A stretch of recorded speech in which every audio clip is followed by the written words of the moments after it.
Хорошо. Başlayıram 16-cı sualdan. Hamı görür 16-cı sual. Texnik heç bir problem yoxdur ki.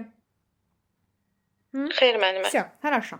Deməli, 16-cı sualda şərt hissəsində məndən tələb eləyir ki, выберите верный variant. Yəni düzgün cavabı seçməliyəm.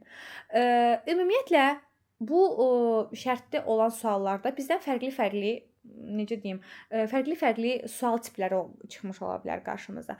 Yəni ki, məsəl üçün deyirəm, bu düzgün predloqun istifadəsi olmuş ola bilər, bağlayıcının istifadəsi olmuş ola bilər. Ümumiyyətlə nitq hər hansısa bir nitq səhvinin düzgün və yaxud da səhv istifadə olunması ola bilər. Yəni burada sizin qarşınıza fərqli-fərqli durumlar çıxa bilər. Ona görə məndən sizə məsləhət, siz artıq qrammatikanın bir çox hissəsini bildiyinizə görə düşünürəm ki, variantlardan ən azından nə mövzu olduğunu başa düşə bilərsiniz. Məsəl üçün mən burada variantlara baxanda görürəm ki, mənim qarşımda bir bağlayıcı məsələsi var.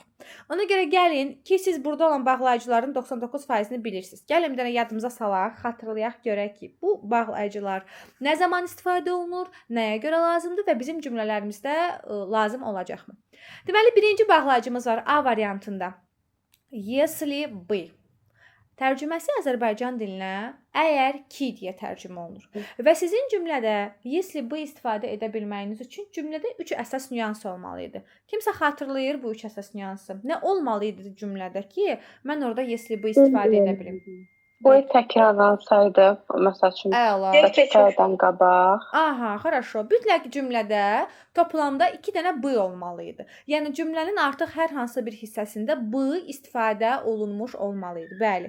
Sonra aranızda kimsə dedi ki, fe'l Keçmiş zamanda olmalı idi müəllimə. Möhtəşəm. Fe'l olmalı idi hansı zamanda? Keçmiş zamanda olmalı idi. Keçmiş zamanda.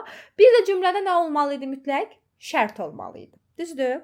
Всё. Если бы necə deyim, yəni ki, bu 3 əsas nüans varsa ancaq istifadə olunur. Mən sizə bunu niyə deyirəm? Normalda tərcümə ilə də tapa biləcəyiniz bir məsələdir. Amma birdən gördünüz ki, cümləni tərcümə edə bilmirsiniz. Avtomatik bunu yadınıza salın. Cümlədə fe'l keçmiş zamanda olmalıdır. Toplamda 2 dəfə bu istifadə olunmuş olmalıdır və ümumiyyətlə cümlədə şərt olmalıdır. Daha sonra gəlirəm A variantında olan ikinci bağlayıcımıza. Чтобы.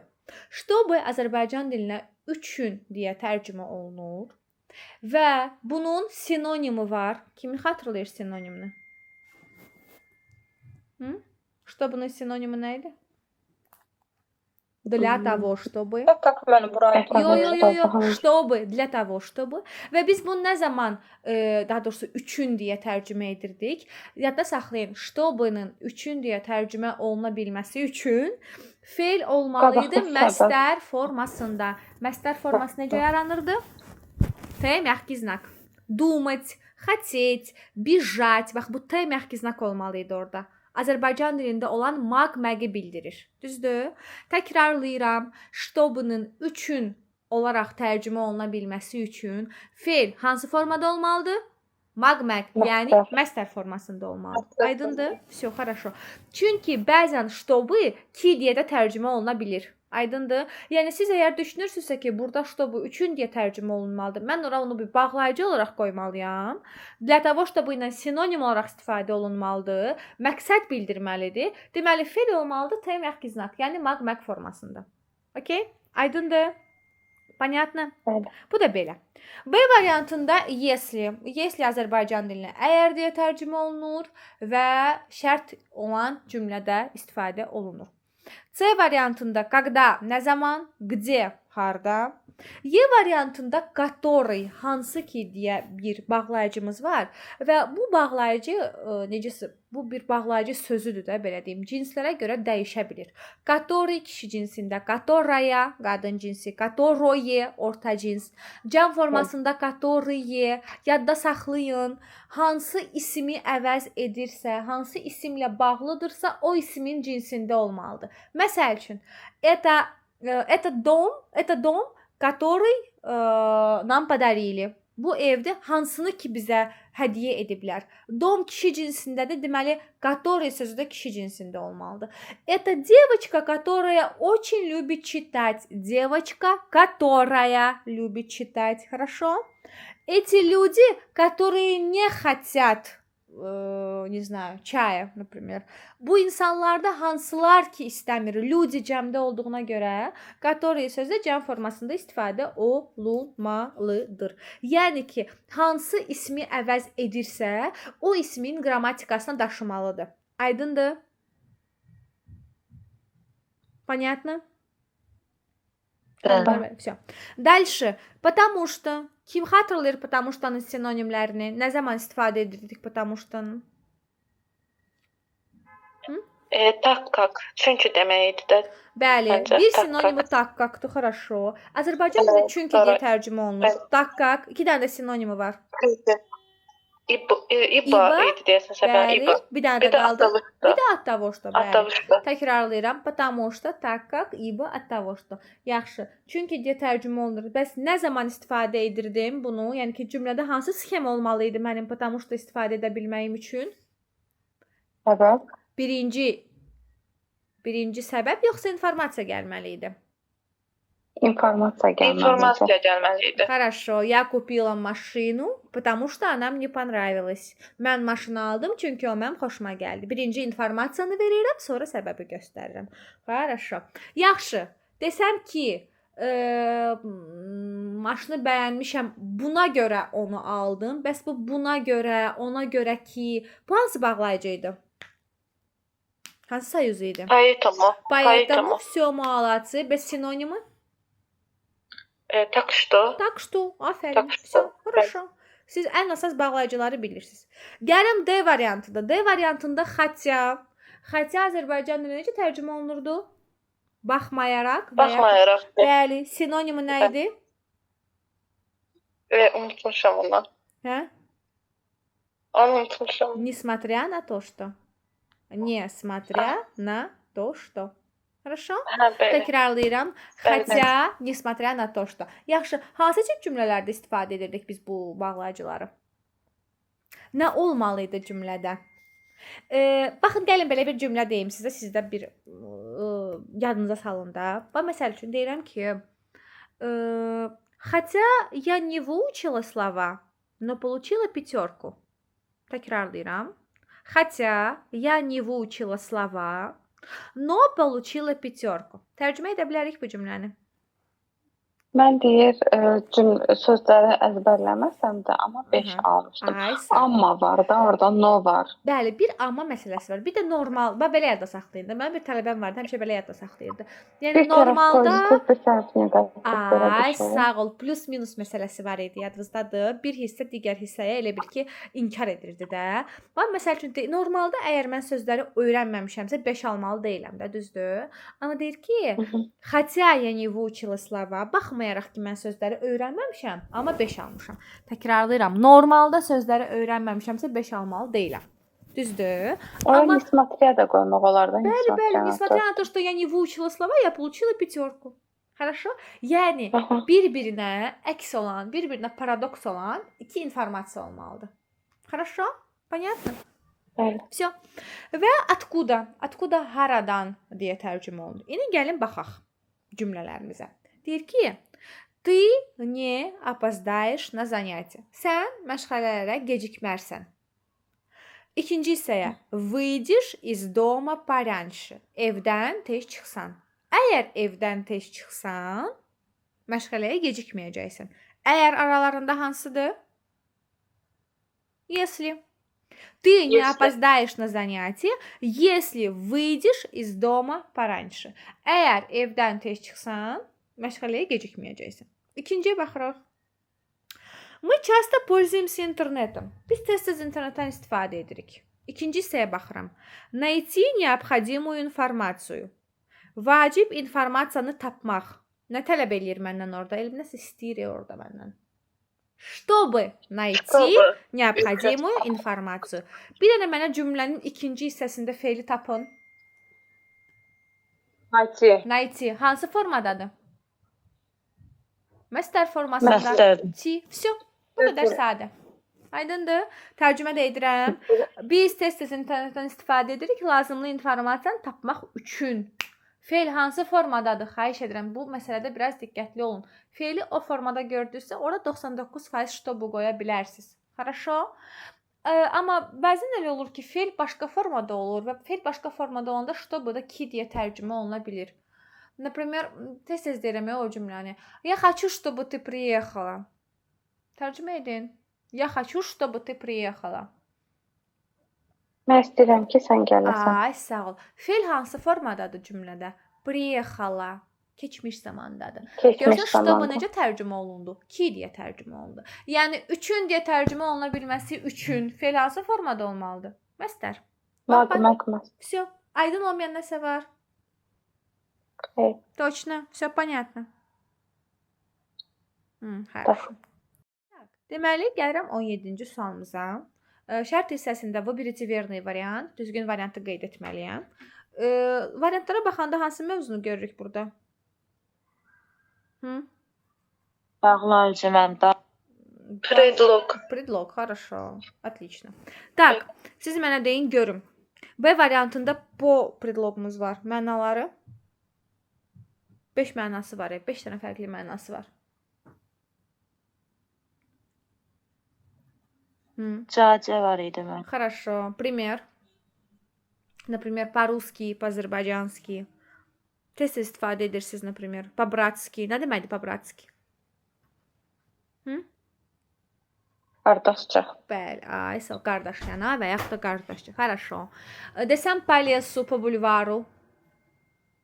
Meşə ilə, yolla. Meşə boyunca, bulvar boyunca. Bax, po'dan sonra məkan bildirən söz gördünüzsə, po'nun tərcüməsi nə idi? Boyunca. Хорошо? Yaxşı, desəm ki, Perivodum ağlayır. necə? Perivodum ağlayır. Yolla, meşə ilə. Boyunca. Yaxşı. Başa Desəm- düşürəm də. Bəli, bəli. Хорошо. Yaxşı, desəm ki, я говорю по телефону. Nə deməkdir po telefonu? Mən Telefonla, vasitəsilə yəni. Telefon İlə, vasitəsilə, telefonla da bəli. biraz. Hətta yadınızdadır, onu izah eləyəndə demişdim sizə ki, bizdə vasitəni s ilə Bəli, bildirmək bəli. olmazdı. Хорошо, ay Allah, möhtəşəm. O qədər də paslanmamısınız, yaxşı qalmısınız. Хорошо. Yaxşı. Eyni tip cümlə məsəl üçün olsun. Я смотрю футбол по телевизору. Televizor. Televizor vasitəsilə. Televizor vasitəsilə. Хорошо. Məsəl üçün belə bir cümlə deyirəm. İndi bax burada olan mənasına gətirirəm də sizə. Deyirəm ki, он специалист по методике. Nə deməkdir? Он специалист по методике. Metodikadan spesialist. Mütəxəssis. O metodika üzrə spesialistdir, правильно? Adi bilirik, tez-tez deyirik HR, spesialist по кадрам. Правильно? Bax, Bəli. bu tip məsələlərdə po'nun tərcüməsi nə olur? Üzrə. Metodika üzrə, kadrlar üzrə mütəxəssis deyirsiniz, düzdür? Nə bilim, neft, qaz üzrə mütəxəssisdir, məsəl üçün deyirəm. Bax, B variantında po var orada. Po matematiki.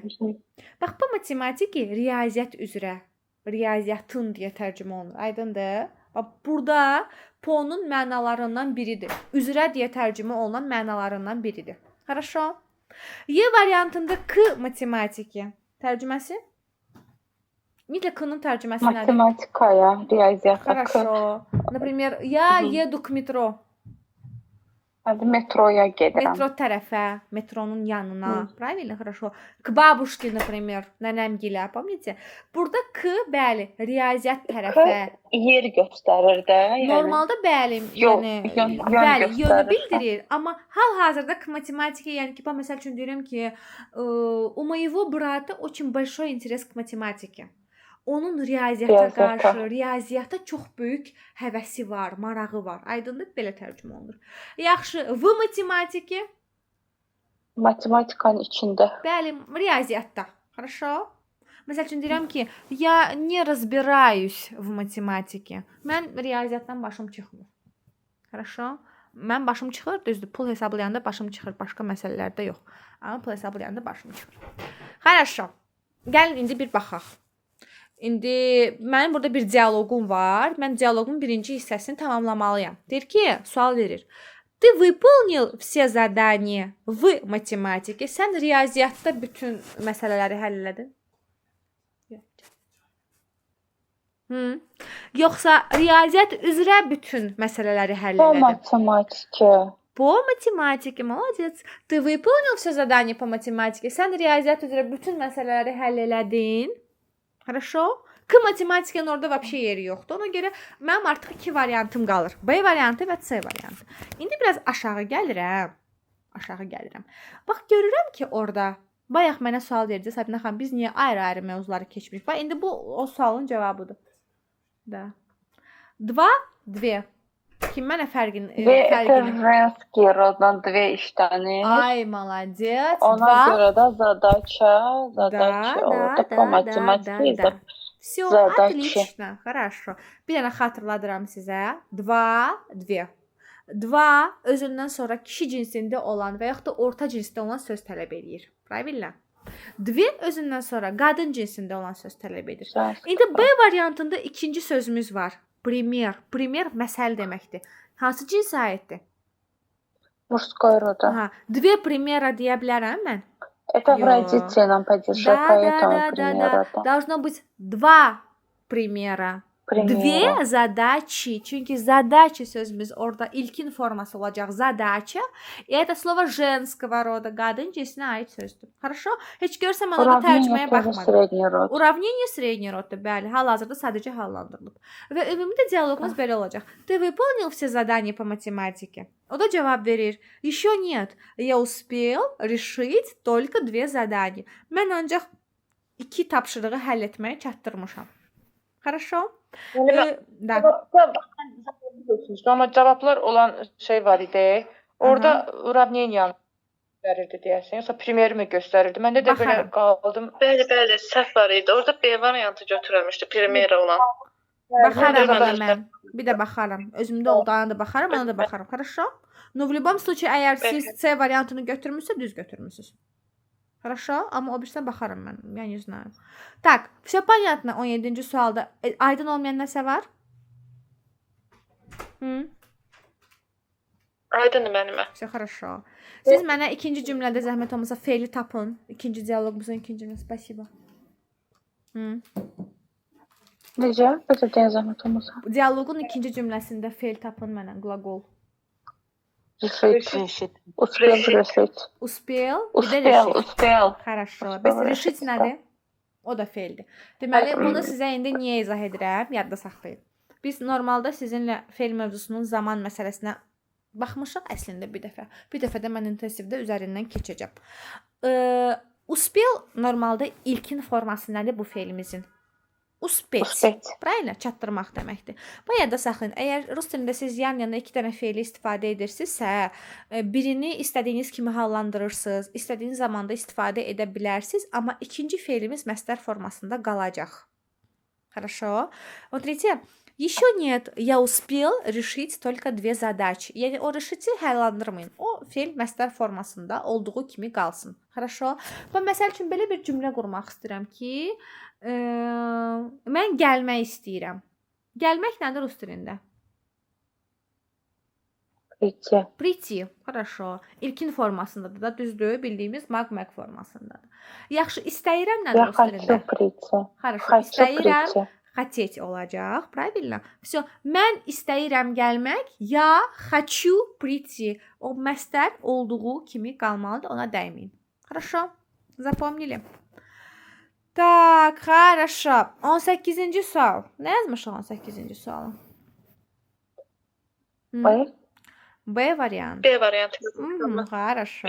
İndi gəlin baxaq görək burada nəyə diqqət yetirməliyik. Deməli cümləmizin birinci hissəsidir ki, Zaur, payidем завтра на velotrek. Gəl sabah səninlə bu velosipedlərin sürüldüyü yerə gedək. Deyə bir təklif edir, bir sual verir. Payidem завтра на velotrek. O da cavab verir. Там состоятся соревнования. İndi sual verə bilərsiniz ki, niyə состоятся? Соревнования sözümüz hansı formadadır? Təkdədir və yaxud da cəmdədir? Və множественном числе. Deməli bizim istifadə etdiyimiz feil də hansı formada olmalıdır? Bəli, o da cəmdə olmalıdır. Məsəl üçün onun təkdə olan forması var D variantında ikinci sözümüz. Состоится. Əgər olsaydı соревнование, yarış təkdə olsaydı düzgün ola bilərdi. və yaxud da yenə Y variantında ikinci sözümüz sırf ona görə düzgün ola bilərdi. Amma hal-hazırda sırevnovaniya sözümüz cəmdə olduğuna görə istifadə etdiyimiz fe'l də cəmdə olmalıdır. Хорошо? Понятно? A variantı isə zaman uzlaşmasına görə düzgün gəlmir. Пойдете, gedəcəksiniz, состоялись keçmiş zamandır, baş tutub. Zaman uzlaşması düzgün deyil. Хорошо? Понятно? Вопросы? Есть? Нет, хорошо. Так, gəlirəm 19-cu suala. 19-cu sualımızın da bir dənə variantlarına baxın, görün. Bu nə sualdır, nə mövzusudur? Bağlayıcı yenə. Bəli, yenə bir babında mövzu sınağıdır, ona görə belədir. Bu bir bağlayıcıdır. Da, конечно, хорошо. İndi gəlin ilk öncə variantlara baxaq görək. Buradan bilmədiyimiz bağlayıcılardan nəsə varmı? Если bilirik. Чтобы bilirik. Ştobunun sinonimi nə idi? Для того, чтобы. Все, хорошо. Потому что. Ağlayacağım bu dəqiqə. Потому что nədir? Для того, чтобы dedim ama. Bəli, bəli. Потому Kimsə, что nədən? kimsə потому что dedi. Yoxsa mən mi səhv eşitdim? Ümid edirəm səhv eşitmişəm. Ümid edirəm səhv eşitmişəm. Хорошо. Дальше. Следующий момент. Когда, nə zaman? Если бы, bunu da bilirsiniz, уже знаете. Правильно? Хорошо. Потому что onun sinonimlərini bir daha xatırladıram. Потому что, так как, ибо, от того, что. Чтобы, если, уже знаем. Все. D variantında так как var burada. Так как nəyin sinonimiydi? Поэтому. Yox. Bu da dedim. Потому что, так как, ибо, от того, что. Ay yox, потому что. Bəli. Bunları Qarışdırdı qoyduk məni. bir kənara. Поэтому və так что. Хорошо. Все.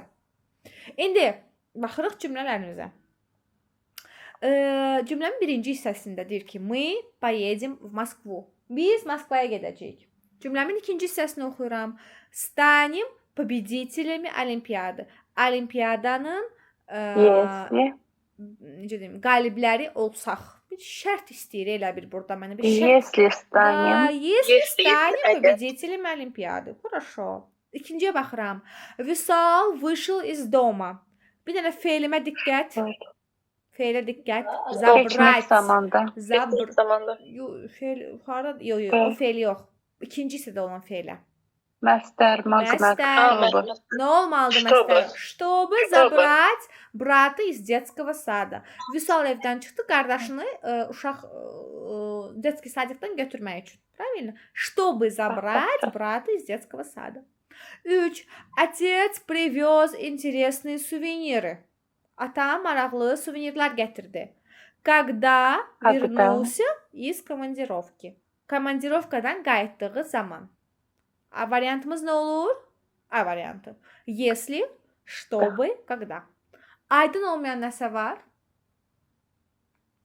Hı? Yox. Все понятно. Müəllimə, xeyr, bəli. Çox gözəl. Əla. İndi gəlin baxaq 20-ci suala.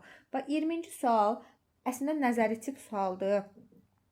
Amma yadımdadır ki, hansısa sınaqda bu tip bir məsələ var idi deyə hər ehtimala qarşı saldım ki, ağlınızda olsun ki, bizim qabağımıza bu da çıxa bilər. Nəzəri sual onda, yəni nəzəri sual nədir?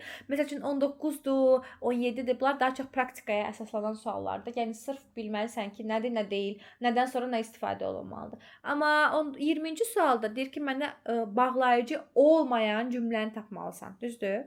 İndi gəlin bir baxaq görək hansı cümləmizdə bağlayıcı yoxdur.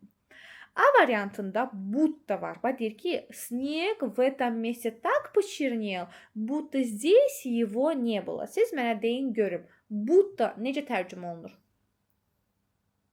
Elə Bəli, elə bil ki və yaxud da sanki. Правильно? Хорошо. Sinonimləri var idi bunun. Будто, как будто, Как как будто. точно, словно. Хорошо? Точно, словно, будто, как будто. Хорошо? Baxın, dördü də eyni şeydir. Sanki, elə bil ki deyə tərcümə olunur. Gəlirəm ikinciyə, B variantında. Что var orada, во-первых? Нет, я сказал мальчикам, bu deyil. Что заблудился и подсел к ним. И nədir? Tərcüməsi. Və var bağlayıcı var. C variantında потому что elə bilməm oradan nəsə narahat eləyir məni görürsüz. Потому что собака сразу скрылась под водой. D variantında если Правильно? Var mı? Var. Bəli. D variantında getdi, qaldı orada Y variantı. Весь класс ждал победу одноклассника на Олимпиаде. Хорошо? Bütün sinif yoldaşının olimpiyadada olan qələbəsini gözləyirdi. Aydındır? Да. Всё. Есть какие-то вопросы, что-то непонятное, qaranlıq qalan hər hansı bir nüans varsa buyurun deyin. Var mı? Нет. Yox, хорошо. Müəllimə. Da. Bir dənə 10-cu sualla 15-in cavabını deyərdiniz də. Mən onu Хорошо. açıq Göndərəcəm. sualdır ona görə. Quzum, mənim dəqiq yadımda deyil, göndərəcəm, baxarsan. Хорошо, не переживай. Orada yaz. Çünki mən də belə xatırlamıram, çoxdan yazmışam deyə. Всё, o zaman birinci mətnimiz Великая Китайская стена. Başlayırıq 6:1-dən. Deməli 6:1-də mənə deyir ki, строительство стены началось в 3 веке нашей эры. Дело в том, что bu tip suallar əslində imtahana çox tez-tez olur. Əgər mətndə diqqətli olmuş olsaydınız, mətndə qeyd olunub ki, строительство стены началось в 3 веке до нашей эры. Bizim əsrə qədər. Amma burada nə qeyd olunub? Нашей эры. 6:1 ona görə səhvdir. Çünki mətndə qeyd olunub do нашей эры, amma bizdə burada cavabda verilib нашей эры. Mətndə bizim əsrə qədər, burada amma qeyd olunub ki, bizim əsrimizdə. Ona görə 6:1-də düzgün variantımız olacaq variant A. Baxıram 6:2. Самым распространенным типом башен были башни в 2 этажа. 6:2-də düzgün variantım olacaq variant A. Çünki mətndə bu haqqda məlumat var ki, ən necə deyim, məşhur olan qala tipi, başçı tipi 2 etaj, 2 mərtəbəli olanlar idi. 6:2-də də düzgün variantımız 6:1-də düzgün variantımız B-dir. Səhv deyib düz götürmüşəm, sorry. 6:2-də düzgün variantım olacaq variant A, çünki düzdür. Распространенные типы башен были прямоугольными, bu da düzdür. 6:2-də düzgün variantım A olacaq. Gəlirəm 6:4-də Великая стена строилась при династии Мин. Mənə xatırladın görüm. Великая стена Min dinastiyasının dövründə tikilmişdi, yoxsa necə? Şahancı. Ha? Mində başa çatmışdı. Bəli, amma daha doğrusu yəni ki Xuandi. Onların qəliz adı var. başa düşdüm. Amma yəni ki bizim variantımız düzgün deyil də, правильно? В любом случае, yəni ki informasiya olaraq səhv informasiya olduğuna görə 6:4-də düzgün variantım olacaq variant B. Gəlirəm 7-ci suala. 7-ci sualda укажите лишнее. Baxın, bizdən artıq olanı istəyir. В разные времена стена называлась. Yəni ki, fərqli vaxtlarda, dönəmlərdə həmin bu stenanın adı necə idi? Əgər variantlara, mətnə baxmış olsaq, baryer, крепость, purpurная граница və земляной дракон var. Nə yoxdur? Длинная стена yoxdur. Bildiyimiz həqiqi mənada uzun divar adlandırmayıblar. Ona görə 7 düzgün variantımız olacaq variant Y. 8-də B variant. Слово инфраструктура в тексте означает. Ümumiyyətlə, daha doğrusu variantdan öncə də, hər şeydən öncə bu tip suallarda mən o gün də tələbələrə dedim. Hətta bundan öncə bir şılqunçik mətnini işlədiyiniz zaman, bilmirəm xatırlayırsınız yoxsa xatırlamırsınız. Biz sizinlə trofey sözünə baxmışdıq. Помните? Demişdik normalda onun sinonim olaraq biz добыча sözünü götürə bilərdik, amma mətnə aid olmurdu. Çünki orada qalibiyyətin mükafatı mənasında istifadə olunurdu. Xatırlayırsınız o məsələni? Keçən Bəli. Baxın, eyni bu məsələ, bu model bütün suallara aiddir. Əgər sizdən hər hansı bir sözün açıqlamasını, sinonimini, antonimini tələb edirsə, çox xahiş edirəm. Birinci baxmalı olduğunuz şey o sözün mətndə olan istifadəsidir. Дело в том, что mətndə o qədər fərqli mənalarda istifadə olunmuş ola bilər ki, yəni ki bizim cavabımız da ona uyğun olaraq fərqli ola bilər. İndi hal-hazırda əslində düzdür, fərqli bir məna deyil. Mətndə də elə infrastruktur bildiyimiz mənada istifadə olunur. Infrastruktur nədir? Вообще, что такое инфраструктура? Yəni ki, как его?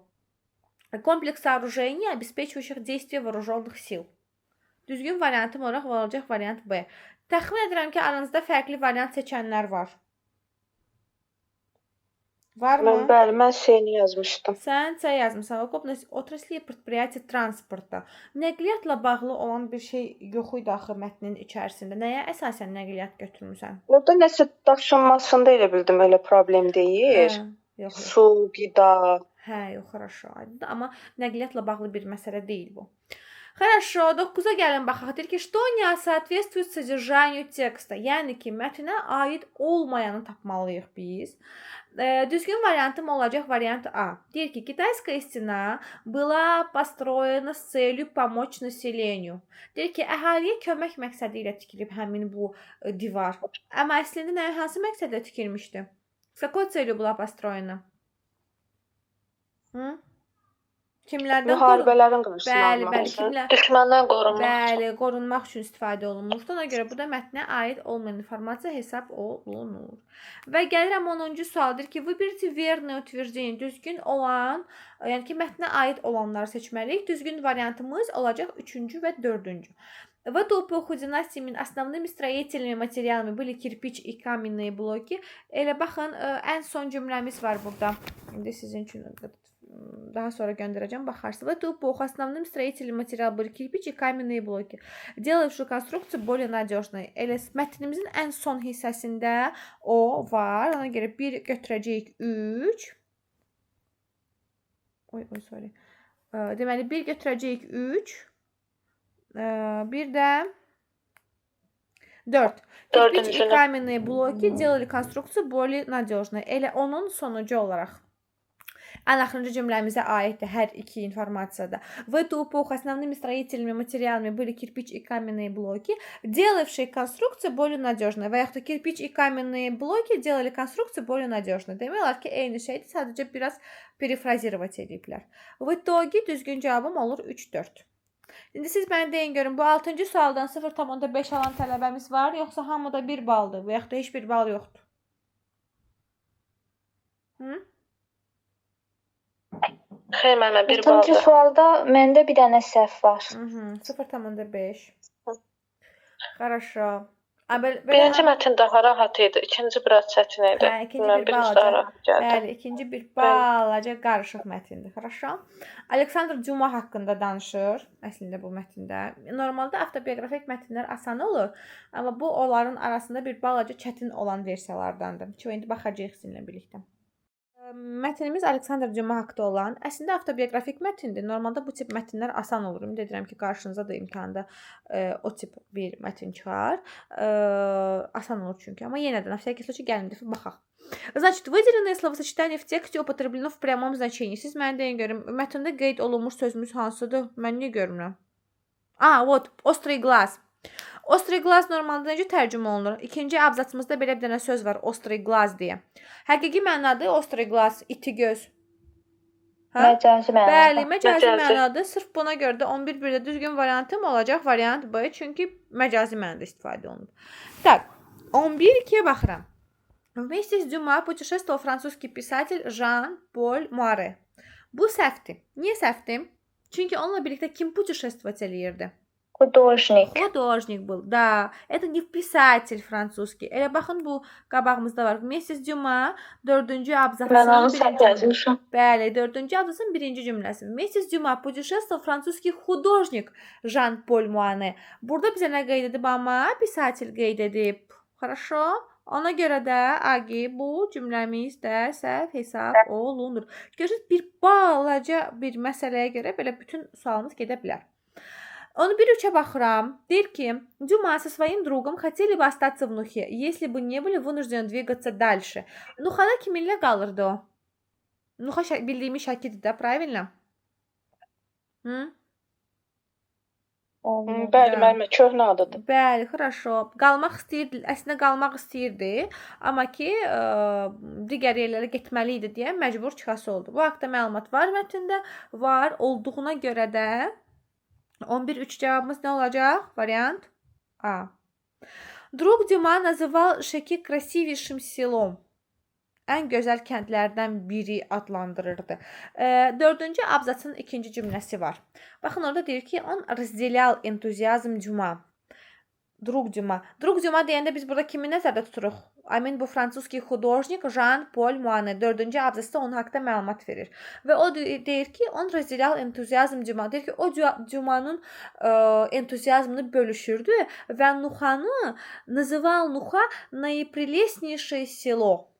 Наипрелестнейший, то есть красивейший. Nə deməkdir? От слова прелестный, красивый, ən gözəl, ən möhtəşəm mənasında. Sadəcə mətndə bizə verib наипрелестнейшее село, amma cavabda mənə verib nə? Наикрасивейшее, то есть красивейшее село. Поэтому в любом случае 11-4-də düzgün variantım A olacaq. Çünki mənə cümlədə veriləni burada sadəcə sinonimlə əvəz etmişəm. Понятно? Agi. Bəli. Хорошо. 12-ci suala baxırıq. Deyir ki, укажите лишнее, nə artıqdır. В своих заметках Дюма отмечал, что предметами торговли Баку является ковер var, шафран там был, şok orada da var idi, Nuxada da var idi. Stiklo. 12-də düzgün variantımız budur. Çünki stiklo ilə торговаться olmurdular. Stiklo satmırdılar, şüşə satmırdılar onlar.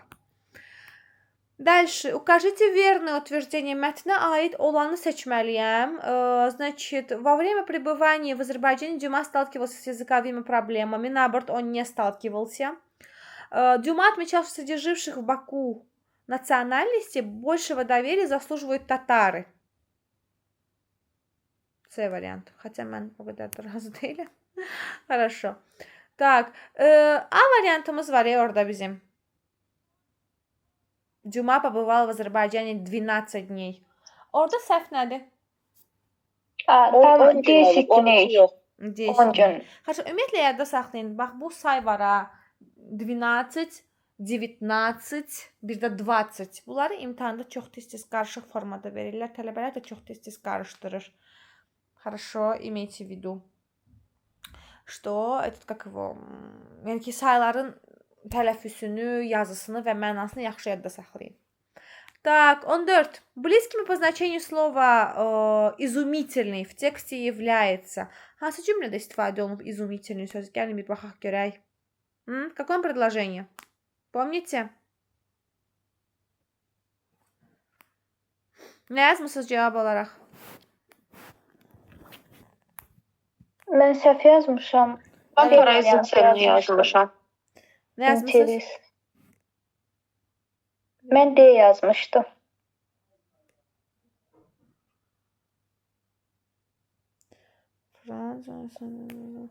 Mətni tapmaq istəyirəm ki, mənasına baxım.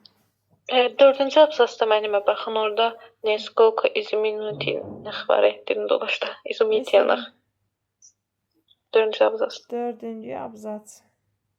Aman bir şey. 3'dür. 4-cü hissədə. 3'dən sonra Нухай, прелестный городок с нашей точки зрения очаровательность, который действительно прохладный, очень главное. Jean-Paul Moinet'in altında yazılı. Dördüncü hisse var, всё, orada всё, var. всё. Несколько изумительных работ. Хорошо. Bəli. Burada является слово. Да, удивленный. Удивительный. Aslında удивительный olsaydı daha yaxşı olardı sanki. Удивленный, heyrətlənmiş. Внимательный olmaz, diqqətli olmaz. 14'də variant Y. Maksimum burada variant Y uyğun gəlir. Baxın, внимательный diqqətli deməkdir. Интересный, maraqlı, umный, ağıllı, удивленный, təəccüblənmiş, heyrətlənmiş deyə tərcümə olunur. İzumительный sinonimi variant Y olacaq, поразительный. Başa düşmürəm, cavabda mı səhv verib, yoxsa siz mi səhv yazmısınız? Tam anlamadım. Но в любом случае 14-cü sualda düzgün variantım Y-dir. İzumительный və поразительный, heyrətamiz mənasında. Точнее, поражает вот в этом значении. Здесь речь идет о работах, yəni işləri haqqında söhbət gedirsə, 14-də düzgün variantım Y-dir. Bir daha zəhmət olmasa cavablara baxın. Cavablarda mı səhv var? Siz mi səhv yazmısınız, yoxsa necə? Anlamadım. Bana elə Y verilmiş. Xeyr, mən cavab da yedim. Всё deyirəm, axı o səhv olmuş ola bilməz. Хорошо. Siz nə götürmüsünüz bəs? Səhv yazanlar. Ben D yazmışdım. Sən də Səhv. yazmışdın. Интересный. Хорошо. Да. Bax, интересный sinonim ola bilər də занимательный. belə fikri cəlb etdirən mənasında. Хорошо? Yaxşı, 15-ə gəlin baxaq. На какие вопросы можно найти ответ в тексте? Hansı deyir sualların cavabını mətndə tapmaq olar? Кто является автором произведения «Путешествие по Кавказу»? Elə bütün mətn onsuz onun haqqında danışır. Deməli, birinci cavabı mətndə varmı? Bəli, var. Daha sonra 2-yə baxırıq. С кем путешествовал Александр Дюма? Bu da var. С французским художником. Какие дома в Нухе описывает Дюма? Deyir ki, şəkildə Nuxada hansı evləri təsvir edir? Amma bu haqda məlumat mətndə yoxdur. Хотели бы остаться в Шаки Дюма со своим другом? Deyir ki, qalmaq istəyirdilər onlar orada. Bəli, qalmaq istəyirdilər, amma dальше getmək lazım idi deyə məcbur getməli idilər. Почему, в отличие от армян, персам можно доверять? Amma mətndə deyir ki, не персам нужно доверять, а кому? Kimə güvənmək olardı? Tatarlara. Ona görə bu da səhvdir. Və в итоге düzgün variantım qalacaq 1, 2 və 4. Aydındırmı? Müəlliməm, Da. mən biraz gec qoşuldum. Aha. Elə bilirdim ki, hələ dərsə qoşulmamısınız da. Social linka girdim, baxdım, orada gördüm 13 keçmisiniz də. 13-də mən səhv yazmışam, D yazmışdım, cavab C-dir. Vay, bir sənə D, Aha. deyə bilərsiniz, zəhmət olmasın. Да, хорошо. Əslində biz bu suala baxdıq. Вот смотри. Укажите верное утверждение. Biz düzgün varianta baxmalıyıq. Orada düzgün variantımız C variantı. Niyə izah edirəm? Deyir ki, Дюма отмечал, что среди живших в Баку национальностей больше всего доверия заслуживают татары. Əgər sən mətni açıb orada 3-cü abzasa baxmış olsan, 3-cü yox, 2-ci abzasa baxmış olsan, orada belə bir cümlə var. Deyir ki, сравнивая персов, армян и татар, Дюма дает их описание и заключает, что именно последний orada axıncı tatarların adını çəkir də, персы, армяне и татар, что именно последним можно доверять на слово. Хорошо? Hətta orada belə bir, yəni o tatar deyəndə hal-hazırda Azərbaycanlını nəzərdə tutur əslində. O da hətta deyir ki, что касается татарина, от него нет нужды требовать письменного обязательства. Достаточно одного лишь его слова. Хорошо? Yəni ki, orada biraz nədə çarşa bilərsiniz? Cümlədə deyir ki, что именно последним можно доверять на слово.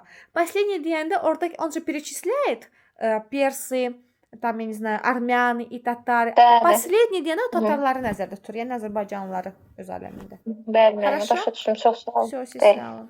Окей, хорошо. 15-ə qədər aydın olmayan nəsə var, Agi? Все понятно?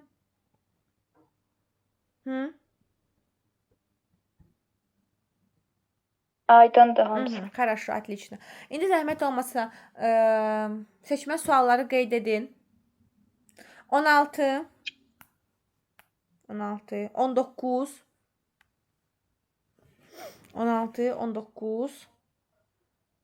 23 24 Düşünürəm ki, sizin üçün 10 dəqiqə yetərlidir bu suallar üçün. Hətta bitirdikcə qrupa yazın, birlikdə baxaq. Üzərindən keçirəm. Baxın, yadınıza salıram. Məndən burada cümləni məntiqi olaraq tamamlamağımı istəyir. Və mən əgər variantlara baxmış olsam, görərəm ki, orada bir если бы bağlayıcısı var. Bir daha təkrarlayıram. Cümlədə если бы istifadə etməyiniz üçün cümlədə 3 əsas nüans olmalıdır. 1. Cümlədə feil keçmiş zamanda istifadə olunmalıdır ki, variantların hamısı keçmiş zamandadır. Cümlədə mütləq və mütləq toplamda 2 və yaxud da daha çox b ədatı olmalıdır. Поговорил бы, если бы. Plus cümlədə şərt olmalıdır. Və uyğun olan variantımız olacaq variant Y. Если бы знал твой номер телефона. Diqqətinizi yetirirəm, şərt hissəsində mənə deyir по смыслу. Mən sənə telefonla danışardım, əgər sənin nömrəni bilmiş olsaydım. В итоге правильный вариант получается вариант Е. Хорошо? В 19 вопросе от меня требуется предложений, в которых есть слова, отвечающие на вопрос «где?». Где sana cavab verən sözlərdir, hansı cümlənin içərisində var. Deməli, var ikinci cümləmizdə. Там у нас, значит, на столе. Где? На столе. Harda stolun üzərində. Так, dördüncü sualınızda var. В селе. Kənddə. Və salam. В итоге düzgün variantımız olacaq 2 və 4. Yəni B variantımız. Где? Harda deyə tərcümə olunur. Где на stole? Где в селе? Digər variantlarda düzgün, yəni ki, yoxdur. Ona görə düzgün variantımız B variantı olacaq. Aydındır? Понятно? Gəlmir. Все хорошо. Дальше gəlirəm 23-cü suala. 23-cü sualda deyir ki, в каких словосочетаниях слово кислый, что значит кислый? Nə deməkdir kислый? Turş deməkdir. Употреблены в переносном значении, то есть məcazi mənada istifadə olunub. Кислое яблоко это прямое значение. Кислый компот